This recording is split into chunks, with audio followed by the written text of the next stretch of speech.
من الشيطان الرجيم بسم الله الرحمن الرحيم لإيلاف قريش إيلافهم رحلة الشتاء والصيف فليعبدوا رب هذا البيت الذي أطعمهم من جوع وآمنهم من خوف.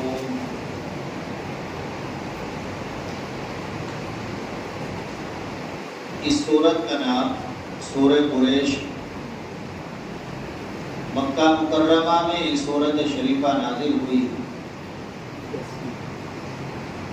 قبیلہ قریش یہ پورے عرب میں سب سے زیادہ فضیلت والا قبیلہ، سب سے زیادہ فضیلت اور برتری والا خاندان قریش. حضرت نبی کریم صلی اللہ علیہ وسلم بھی اسی قبیلے میں پیدا ہوئے اور آپ کا تعلق بھی اسی خاندان سے. اس سورت شریفہ میں اللہ تعالیٰ نے قریش پر اپنا ایک انعام بیان فرمایا ہے اور انہیں اللہ نے حکم دیا ہے کہ جس اللہ نے تمہارے اوپر اتنے انعام فرمائے تو اس اللہ کی عبادت کرو. اس سورت شریفہ سے پہلے سورہ فیل ہے، الم تر کیف فعل ربک باصحاب الفیل. تو بعض مصائب میں، بعض مصحفوں میں یہ دونوں صورتیں اکٹھی ہیں ایک ہی صورت میں. الم تر کیف اور ایلاف قریش یہ دونوں حضرت عثمان غنی رضی اللہ تعالی عنہ نے جو مصحف قرآن تیار کرایا تھا اپنے زمانے میں، تو اس سے پہلے جو مصائب ہے ان میں دونوں صورتیں ایک ہیں، درمیان میں بسم اللہ نہیں. چنانچہ حضرت عمرو بن میمون الازدی فرماتے ہیں کہ ہم نے حضرت عمر فاروق رضی اللہ تعالی عنہ کے پیچھے مغرب کی نماز پڑھی. تو حضرت عمر فاروق رضی اللہ تعالی عنہ نے مغرب کی پہلی رکعت میں تو سورہ والتین پڑھی، والتین والزیتون یہ سورت پڑھی، اور دوسری رکعت میں الم تر کیف اور ایلاف قریش یہ پورا پڑھا. گویا ایک ہی سورت مانتے ہیں. چنانچہ اس کا تعلق بھی پیچھے سے ہی، اس سے پہلی جو سورت ہے الم تر کیف فعل ربک، اس میں تذکرہ ہے کہ اللہ تعالیٰ نے ہاتھی والوں کو جو کعبے کو منہدم کرنے کے لیے، گرانے کے لیے آئے تھے، اللہ نے ان کو ہلاک و برباد کر دیا. اللہ کی بڑی قدرت ہے. ابابیل کے ذریعے اللہ نے ذرا سی کنکری، ذرا سے پرندے اور ذرا سی کنکریوں کے ذریعے اللہ نے ان کو ہلاک و برباد کر دیا. تو اب اس صورت میں اللہ اپنے انعام کو یاد دلا رہے ہیں کہ دیکھو اہلکنا اصحاب الفیل لإیلاف قریش، اپنے اصحاب فیل کو ہلاک و برباد کر دیا کیونکہ قریش سفر کے عادی. قریش گرمی اور سردی میں سفر کیا کرتے تھے مرغوں کا، اور یہ اصحاب فیل ان کے دشمن تھے. تو تاکہ دشمن کا کوئی خطرہ نہ رہے اور امن و امان کے ساتھ یہ خاندان، یہ قبیلہ سفر کرے، اس لیے ہم نے ان کے دشمنوں کو ہلاک اور برباد کر دیا. مکہ مکرمہ کی سرزمین نہ پہلے زرخیز تھی نہ آج ہے. وہاں کھیتی باغات پہلے بھی نہیں تھے اور اب بھی نہیں. کوئی کھیتی پیداوار نہیں ہوتی، کوئی باغ نہیں ہے.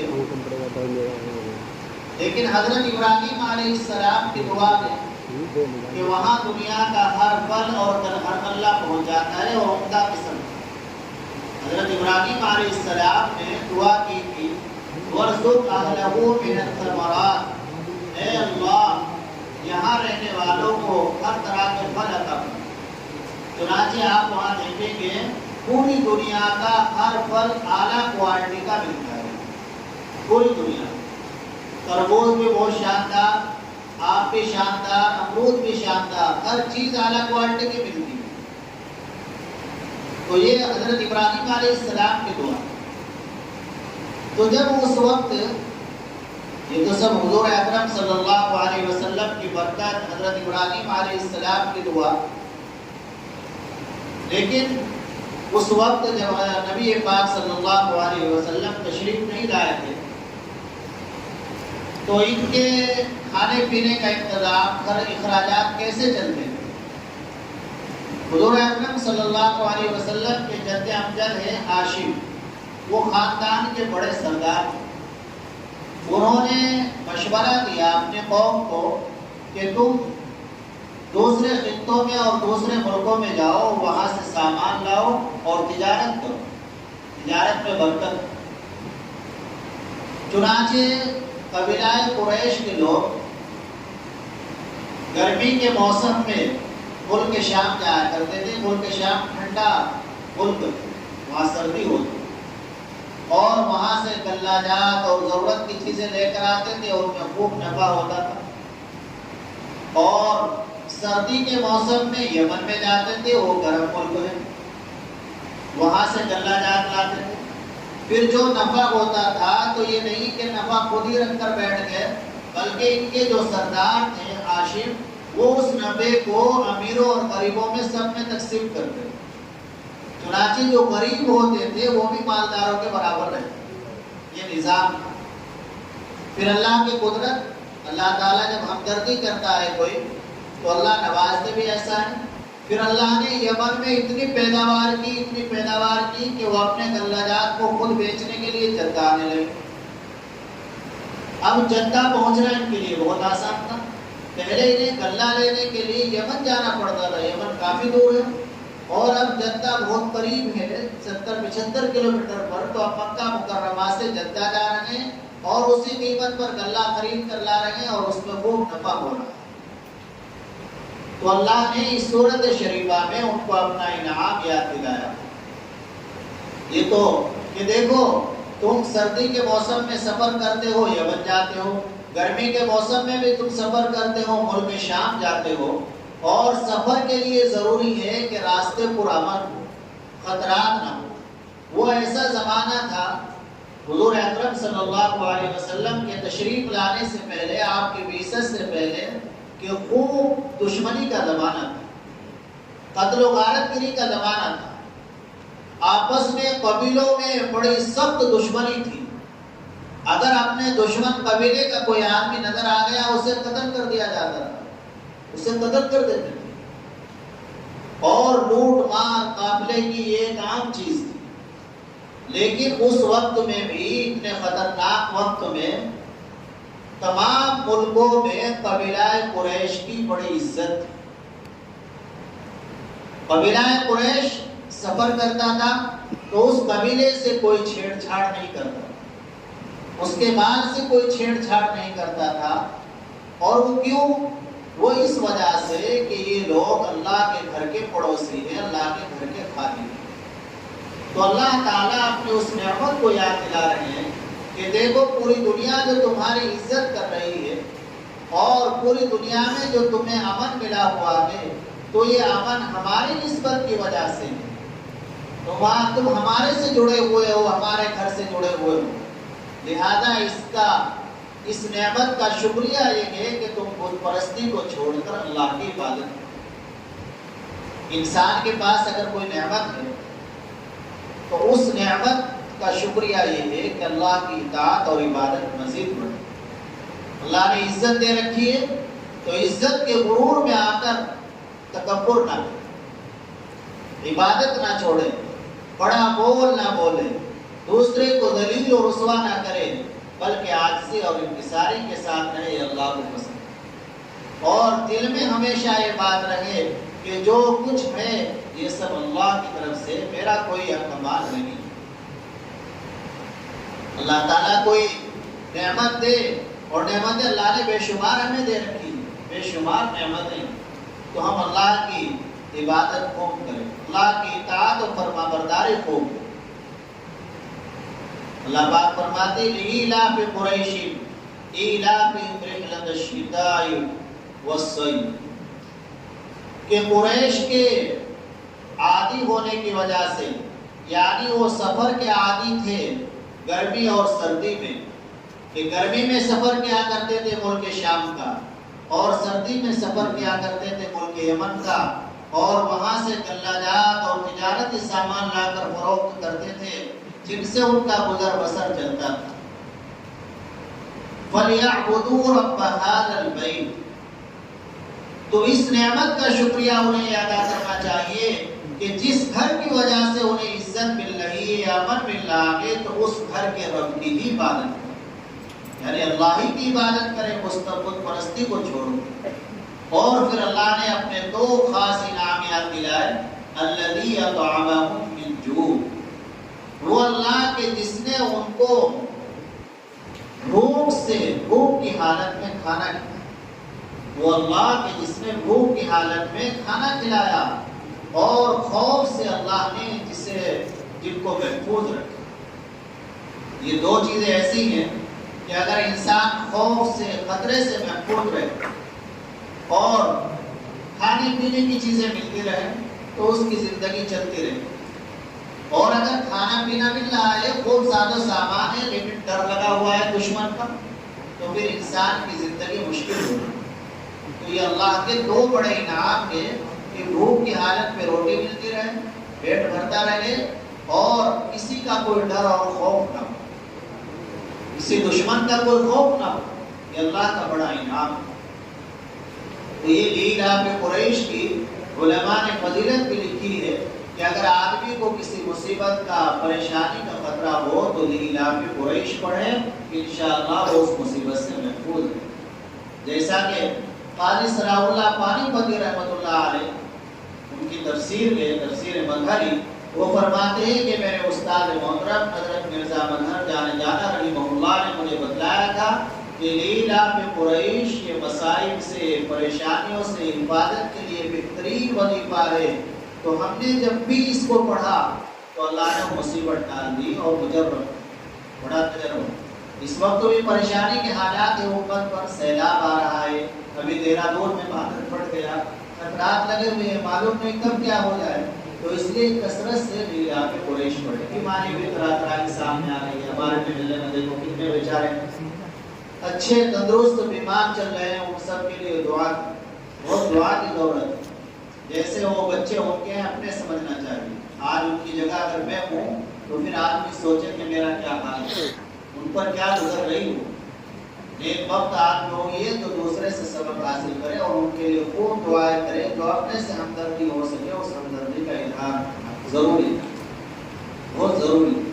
اور لیلاف قریش کا خوب ورد رکھے۔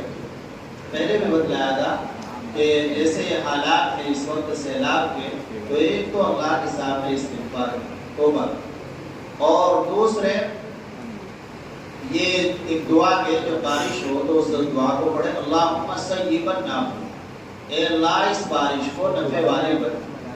بارش زیادہ ہو جائے پڑھے اللہم حوالینا ولا علینا، اے اللہ یہ بارش ہمارے ارد گرد جہاں ضرورت ہے وہاں برسا دیجیے، ہمارے اوپر یہ دعا پڑھے۔ اور سیلاب سے حفاظت کے لیے دعا ہے، اللہم انی اعوذ بک من شر العامین السیل والبعیر السعود، اے اللہ میں تیری پناہ مانگتا ہوں دو اندھوں کے شر سے، سیلاب سے اور حملہ کرنے والے اونٹ سے، کہ جدھر ان کا رخ ہوتا ہے تو اندھا دکھ ہوتا ہے۔ آج کی اس درس قرآن سے ہمیں سبق یہ ملا ہے کہ اللہ کے ہمارے اوپر بے شمار نعمت ہے، خاص طور سے دو نعمت، کسی کا ڈر خوف نہیں دشمن کا، سکون سے سو رہے ہیں، سکون سے چل پھر رہے ہیں۔ اتنے بڑے بڑے مالدار اربوں خربوں پتی ہیں، وہ اکیلے چل نہیں سکتے، اکیلے سو نہیں سکتے، ان کی نیند گولیاں کھا کر ان کو نیند آتی۔ اللہ کا شکر یہاں بغیر گولی کھائے نیند آ رہی ہے، سکون سے سو رہے ہیں، تو اللہ کا انعام امن۔ اللہ نے یہاں ذکر کیا قریش پر بڑے انعام تھے، تو دو خاص انعام اللہ نے ذکر فرمایا کہ دیکھو تمہیں جو عزت مل رہی ہے یہ اس گھر کی وجہ سے مل رہی ہے، لہذا اس گھر والے کی عبادت کرو، کہ جس گھر والے نے تمہیں بھوک کی حالت میں، تمہارے شہر میں کوئی کھیتی نہیں ہو رہی ہے، کوئی پیداوار نہیں، کوئی باغ نہیں، لیکن اللہ نے پھر بھی تمہیں کھانا کھلایا، اللہ تمہیں روزی دے رہے ہیں، اور اللہ نے تمہیں خوف سے محفوظ رکھا ہے. تو اگر اللہ نے ہمیں نعمتیں دے رکھی ہیں تو ہم اللہ کا خوب شکر ادا کریں اور اللہ کی اطاعت و فرمانبرداری کریں. اور اگر ہم آج تک صرف فرائض پڑھ رہے تھے، فرض نمازیں، تو اب نوافل شروع کریں. نوافل کیا ہے؟ نوافل ہم کوشش کریں اشراق کی نماز پڑھیں. حدیث شریف کے اندر آتا ہے کہ جب آدمی اشراق کی نماز پڑھ لیتا ہے صبح کو 2 رکعت 4 رکعت، تو اللہ تعالیٰ پورے دن کے اختتام کاموں کی ذمہ داری اپنے اوپر لیتے ہیں. پورے دن کے کام آسان ہو جائیں گے. چاشت کا وقت ہو جائے 2 رکعت چاشت کی پڑھیں، اوابین پڑھیں، 12 سال کی عبادت کا ثواب. تہجد کا بھی اہتمام شروع کریں. تو دوبارہ تھوڑا ہی آئیں گے اس دنیا میں. تہجد کے بغیر کوئی اللہ کا ولی نہیں بن سکتا. تو تہجد کا خوب اہتمام کریں، کوشش کریں جلدی سونے کی اور جلدی اٹھنے کی. اللہ تعالیٰ عمل کی توفیق عطا فرمائے. اب ایک تسبیح تو پڑھ لیں لا الہ الا اللہ محمد، اور ایک تسبیح لا الہ الا اللہ سبحانک انی کنت من الظالمین آیت کریمہ اس کی بھی پڑھ لیں. اور دعا کے بعد سبھی حضرات تشریف رکھیں. ہمارے بھائی نے نمبر کی اسپیشل بنوائی آپ حضرات کے لیے، تو یہ بھی تبرک کے طور پر قرآن کی نسبت سے، اللہ کے نام کی نسبت سے، اسی نسبت سے برکت کے طور پر لے کے تیار کریں اور کھانا پڑھ لیجیے.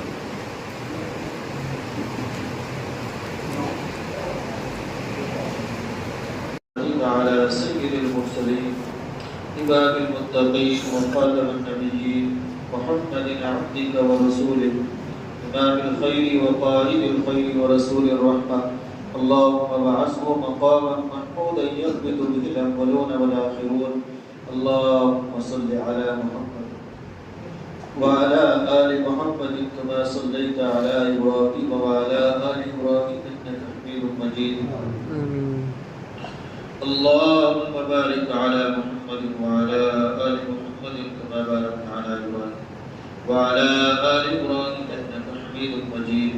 اللهم صل على محمد كلما ذكره الذاكرون وصل على محمد كلما غفل عن ذكره الغافلون.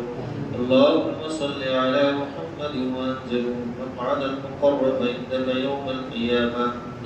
اللهم صل على سيدنا محمد صلاة تنجينا بها من جميع الأحوال والآفات وتقضي لنا بها جميع الحاجات وتطهرنا بها من جميع السيئات وترفعنا بها على الدرجات وتبلغنا بها أقصى الغايات من جميع الخيرات في الحياة وبعد الممات إنك على كل شيء قدير. ربنا ظلمنا أنفسنا وإن لم تغفر لنا وترحمنا لنكونن من الخاسرين. ربنا آتنا في الدنيا حسنة وفي الآخرة حسنة وقنا عذاب النار. ربنا لا تزغ قلوبنا بعد إذ هديتنا وهب لنا من لدنك رحمة إنك أنت الوهاب. ربنا لا تؤاخذنا إن نسينا أو أخطأنا. ربنا ولا تحمل علينا إصرا كما حملته على الذين من قبلنا. ربنا ولا تحملنا ما لا طاقة لنا به واعف عنا واغفر لنا وارحمنا أنت مولانا فانصرنا على القوم الكافرين.